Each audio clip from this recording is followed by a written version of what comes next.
したね。もう近くにいましたね、たくさんいて、もうこんな、ね、自然もたくさんでいいお天気で青空の下ねサイエンショーができてとっても楽しかったです。来てくださった皆さんありがとうございました。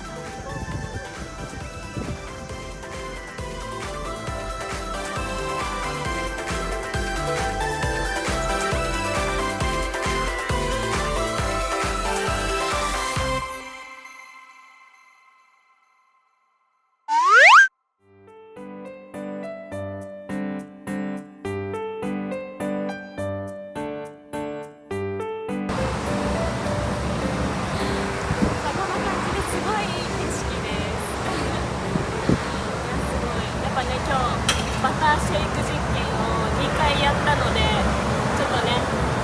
足がねむくんでしまったので、今ここで癒してから東京に帰って明日も頑張ろうと思います。